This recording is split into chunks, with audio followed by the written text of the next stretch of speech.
You are listening to Claret Blue, an Aston Villa podcast brought to you by Birmingham Live. Hello and welcome back to the Claret Blue podcast. My name is Dan Rowenson. For those of you watching on YouTube, you'll see that I'm joined by a special guest this afternoon. It's Max Stokes from Villa on Tour. Villa on Tour kind of back, kind of isn't back, but that's what we all know you for. Max, are you well, mate? Yeah, I'm good. It is back. I would have liked it to have been in stadiums, but yeah, I'm glad to be back making videos and happy to be on, mate. Yeah, thank you very much for joining us at short notice. We do appreciate it. Obviously, we're not live on Facebook today, and I just said before we started, it's almost like a pressure to doing things live, and I thought I'd hate that, but it's easier to make mistakes when you know you can edit it out later, so apologies in advance if I'm all over the place here. Hello and welcome back to the Claret Blue podcast. My name is Dan Rowenson. Those for watching, no Villa games specifically to talk about, but lots of talking points to go over. We've got transfer stuff, we've got questions from Twitter, we've got how do we react to the COVID break, Manchester City up on Wednesday evening as well, 6 o'clock kickoff. I guess we'll start there with Man City. Obviously on paper you look at it and go, Christ, difficult game, but Villa were good this year, so who knows? Man City made a bit of a slow start to the Premier League, didn't they? But in recent weeks, they've been brilliant. I think defensively, they've been so much better than they have in recent years. John Stones coming back in, Ruben Diaz as well. Those two look like a really, really good partnership. So it's going to be a difficult game. Who knows what the starting 11 is going to be? I think Dino did an interview with Villa, didn't he? And he was sort of saying everyone's coming back at different stages, those who have been affected by COVID. So we're going to have to wait and see what the team sheet's looking like. But we've seen all the pictures in training over the last few days. So there's a few murmurings about who's in and who's out. But either way, it's going to be a really, really hard game. Obviously, we lost to them 9-1 over 2 games last year. So who knows, man? But it's not the easiest game to come back to after a COVID break, is it? But we'll see. It's going to be a difficult one. Just looking at the form guide, they've not lost for 9 games now, winning the last 5 in a row. I always look at the form guide, and I know this is like stupid, like being biased in terms of Villa, but when someone's on such a good run, I always think, well, they've got to lose at some point. As much as they're relentless and keep going, you do just think, well, they're due a little red dot next to their name at some point, so why can't it be Villa? That's true, but it's just they're just so relentless, like you said, and when they're in this kind of form over the past few years, like they're hard to stop, and especially at the Etihad as well, it's going to be a hard game. But like we said, who knows? They have to slip up at some point. We've seen them lose games this season. They drew at home to West Brom, didn't they? They lost 5-2 to Leicester at the Etihad as well. So they can slip up. We've seen that can happen. And like you said earlier, Villa are a really, really good side this season. So if this was the Villa of last year, I'd be saying, look, we're going to get absolutely battered, no doubt about it. But this year, we've shown we've gone to big grounds, like the Emirates, and done really, really well. So who knows? We'll give it a go like we always do. I don't think, Dean Smith likes to say that we haven't lost and we've played really badly, and I think that's like 1 game against Leeds. So we always give people a game. So we'll definitely take it to Man City, but still, it's going to be a hard one. And the one thing is, as much as you can go, it's Man City and this is the form guide and this is what Villa are doing, blah, blah, blah. It's the COVID impact, isn't it? That's the unknown factor at this point. We don't know, first of all, how badly the players have been affected, even if at all. We don't know whether they had symptoms or not. And people have been asking us for questions on social media before we started, and people said, which players have been missing and who's been affected by it? And that's just something that isn't public information because it's medical records and confidentiality and all that kind of thing. If this was just match week to match week and Villa are on form, you'd go, yeah, quite fancy going to Man City and giving them a game and having to play on the counter-attack, and you never know what will happen. But if Villa have been riddled by COVID and are physically unfit, it could be a terrible period of games for Villa coming up. Yeah, if this game was like a month ago where we were doing really well in December, like you said, I'd fancy just going to the Etihad and giving them a really good game, but you just don't know. Like, at the end of the day, this is a disease that affects loads of different people differently. Like, at the end of the day, people might say, look, they're young, fit lads, they shouldn't be affected too much. But you just don't know, individual to individual. Like, some of them might have been really, really badly affected by it, and it will take them weeks and months to get back. You've seen people talk about the Newcastle impact where St. Maximin still isn't back. Jamal Lascelles is still really struggling. I probably butchered his name there, but those two in particular are really struggling at Newcastle. So you just don't know until the fixtures come out that, who's going to be impacted by Villa. And it's not really fair to speculate. Like you said, Trezeguet's the only one who's openly come out and said that he's had it. But until we see the team sheet tomorrow and, the fixtures in the future as well, we're just not going to know. But yeah, it's a tough one to predict, but you've still got to just take into account that it's still a disease and people will be impacted by it, even if they are young, fit lads. Were you scanning the training photos to see who was there and who wasn't? Because that's what I was doing. I was looking in the background going, oh, is Barkley there? Is Grealish there? Well, who's there? Who's not? And I've not missed anyone, I don't think. Yeah, they still might have had it though, and they might have just come back. True. And they might be people who it hasn't impacted, but they still might have had it. So yeah, I was looking at the pictures. I know Villa tweeted this morning that Ross Barkley's back with the little eyes emoji. So hopefully, he's back and fit. And some quotes from Dean Smith that I want to read out. He says, "I believe in the players and the mentality they have at the moment, and that they'll be ready for the game.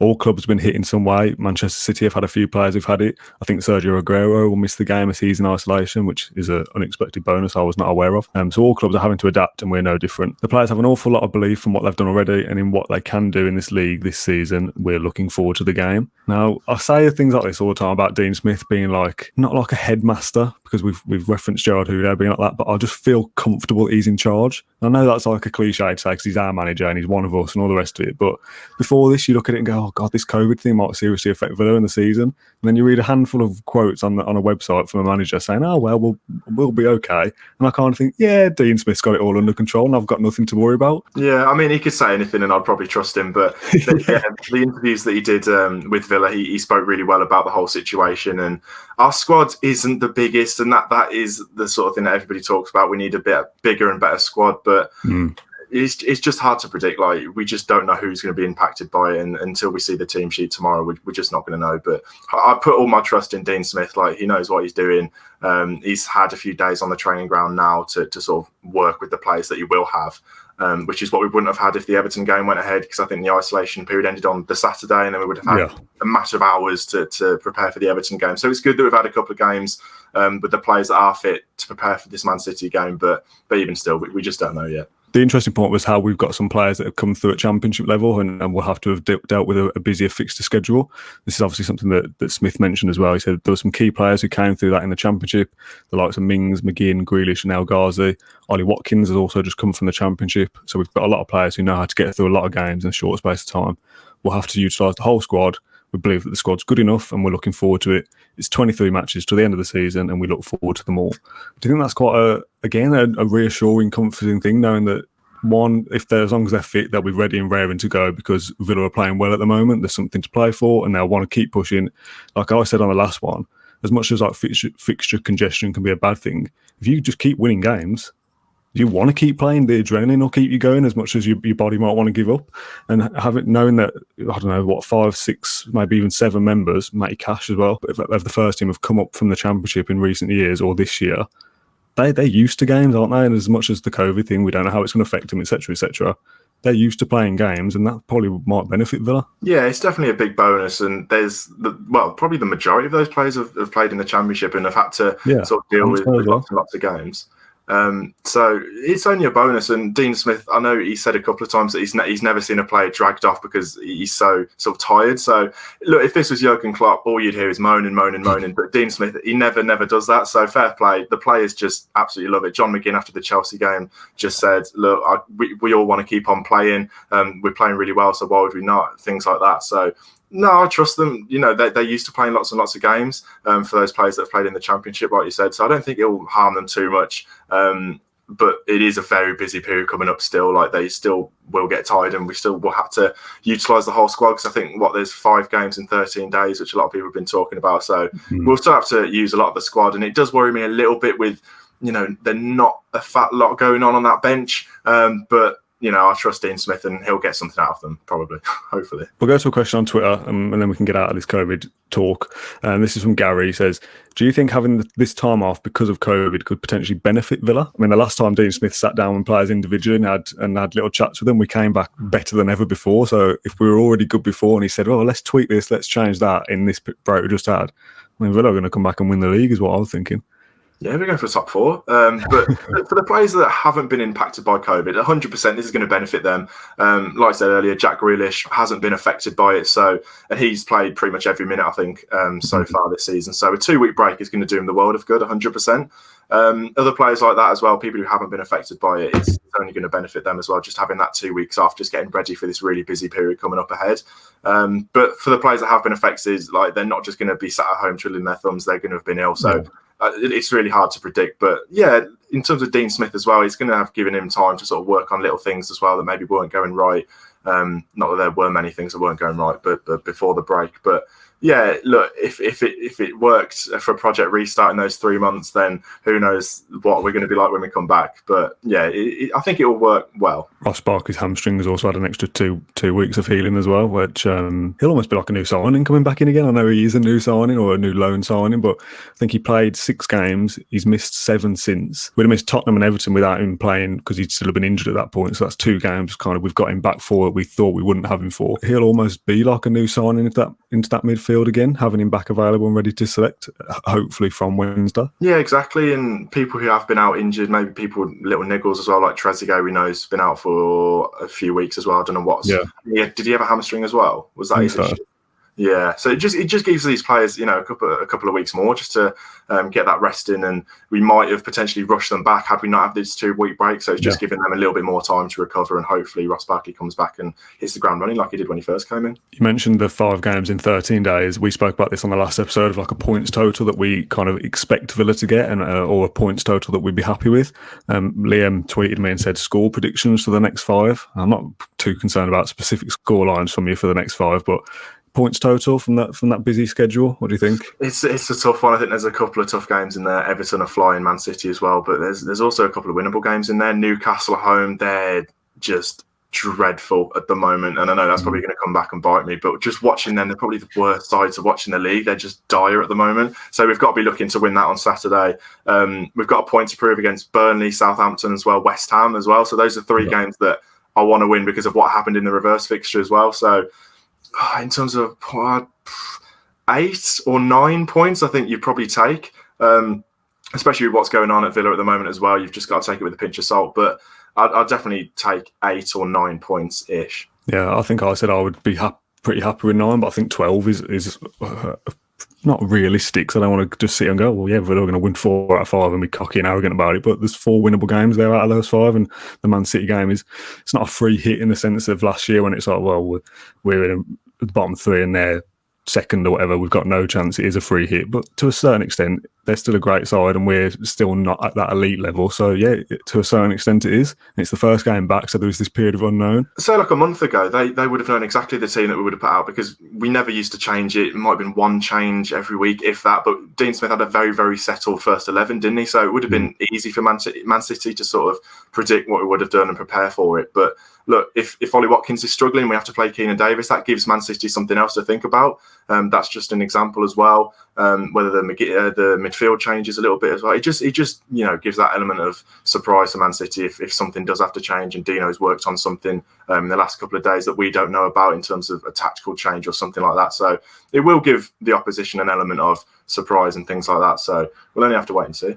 On the flip side of that, it's interesting that as much as I'm sat here saying the opposition won't know what Villa are going to do, I've seen people suggest that hopefully Douglas Luiz has a bad game against Man City, because then Man City won't come back in for him and activate this buyback clause that isn't going to go away until it actually goes away. It's like, what, he has one bad game against Man City and Pep Guardiola goes, Christ, that Douglas Luiz isn't very good, I'm not interested in him. Like they can't get access to all the other minutes he's played for Villa anyway, and we'll know exactly how he's been doing. Yeah, that's rubbish, that is. Look, he's playing for Villa at the moment, and if he goes to Man City, it'll mean that he's played well for Villa. So at the end of the day, I want him to play well at the moment. And yeah, that thing that you just said there is absolute rubbish. Pep and Man City will have been monitoring Douglas Luiz since he came in at the club like nearly 2 years ago. So look, he plays well for Villa, then he goes, that's fair enough, but I just don't get that. Like, as long as he's playing well for Villa, that's fine by me. We'll talk transfers then to round off then, mate. You're talking about our squad not being the biggest. We need to make additions. I always feel like January isn't the best time to do that, but we're being linked with Morgan Sanson, or Sanson, probably it's pronounced. We've all been on YouTube looking at compilations. I found a video called "This Is Why Arsenal Want Morgan Sanson," which was posted in May 2020. So he's been touted around other clubs before. I think the asking price in the summer was 30 million. 15 million seems to be the figure now. Villa are in negotiations, according to various sources. Is this a player that, maybe not specifically, I'm going to ask you about and say, oh, tell me about Morgan Sanson, Max, as if you've watched every minute of him, because I don't expect you have done. But is that position, a midfielder, something that you think we need to add with the likes of Conor Hourihane maybe on the way out? Yeah, I definitely think it's as a replacement for Conor Hourihane. Look, it's just sort of slowly but surely every transfer window we're upgrading a little bit, and I think we have unfortunately left Conor behind. And as much as I like him, I just think he's not quite cutting it at the moment, and he's not at that level where he's sort of really pushing Louise, McGinn, Barkley to get in that midfield three. Like you said, I'm not going to come on here and pretend that I've watched Marseille every week for the last few years, but I've been on YouTube. I've been a little bit guilty of that and seeing what's going on, but I've seen a lot of comparisons with him and McGinn. He's a box-to-box midfielder. He's only 26, so he's got room to grow still. He's good defensively. He's good going forward, things like that. But look, I think midfield is definitely somewhere that we need to look at. I was thinking in the summer, we needed to get maybe another body into midfield to challenge the people that are already in there. And I've seen a few people worrying about what does this mean for Louise and Barkley. Are we not going to get him back and things like that? But I wouldn't worry about that. I think it's a direct replacement for Hourihane. Whether Sanson will want to come and sit on the bench, I don't know. I genuinely don't know what his quality is at the moment. I don't know how good he is until I actually watch him. So there's an element of unpredictability about what he's going to come in and offer and things like that. But I think that the main thing around it is I think we're getting a cut price for it. I think 15 to 20 million is quite good. I think West Ham put in a £25 million bid in the summer and that got rejected. But Marseille have been done with FFP, I think, in the last couple of months. They came second last year. They got Champions League football this year. And I remember watching them in the Champions League. I know they're in Man City's group and they look really poor. I think they came bottom of that group. I think there's an issue with French television rights as well.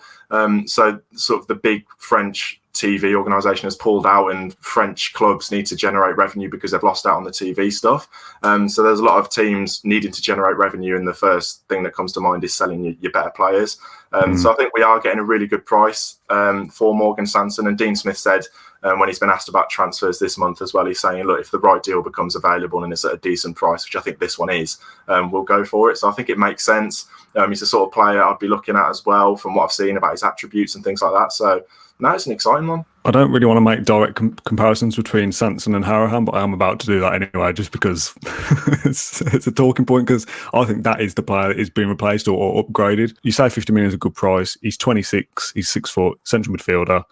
He's played in Europe before, he's played in the Champions League. So if it doesn't work out in 2 years, you're still probably not going to make much of a loss on 15 million. I don't imagine the wages are high in France, so I don't imagine he's going to come in and be on 150 grand a week. Just looking at his record for Marseille, he's played 120 games and scored 22. Hourihane for us has played 133 and scored 23. I said I don't want to make direct comparisons, but it's a similar kind of output. Hourihane's, the majority of that was at championship level, whereas Marseille is a different level. So you would expect that to be a direct replacement. I don't think there's any bearing on saying, oh, this means Louise is going to Man City. Chelsea are asking to get Barkley back or anything like that. Obviously things change, but to me that feels like Hourihane is probably going to leave to the championship, maybe this window, definitely in the summer. We need another midfielder, another body. This is a slight upgrade, or hopefully a big upgrade, and that's just part of building the squad over time, isn't it? Yeah, exactly. And this sort of similar thing you'd think will happen over the next few years. He'd pick out the weakest part of the squad or the weakest part of the bench. Just slowly upgrade them. Like I said, the left back as well, I think would be probably the next one that we need to look at. Right back as well, with El Mohammedi's contract running out and you're not fancying Gilbert. But you've seen that Dean Smith doesn't fancy Hourihane because he's just been so reluctant to bring him on. You look at that Chelsea game where we're looking to get the winner, Man United where we're chasing an equaliser, and he just hasn't brought him on. So Jacob Ramsey's ahead of him in the pecking order anyway. We've seen that. So I think, unfortunately, like I said, I'm a massive fan of Hourihane, and it is a shame to see him go, but we are just progressing a little bit faster than he is as a player. So we need to get these players that do have genuine quality, like Morgan Sanson, in just to take the squad further and give the squad a little bit of competition, because Hourihane just wasn't doing that because he just wasn't coming off the bench. So it is a shame, but it's part and parcel of Villa and how ambitious we are and where we're going as a club. Besides midfielder and Sanson specifically, because obviously at this point nothing's been confirmed and it might not even happen anyway. What other positions do you think we need to be looking at, either long term, or I think left back long term is what is my answer.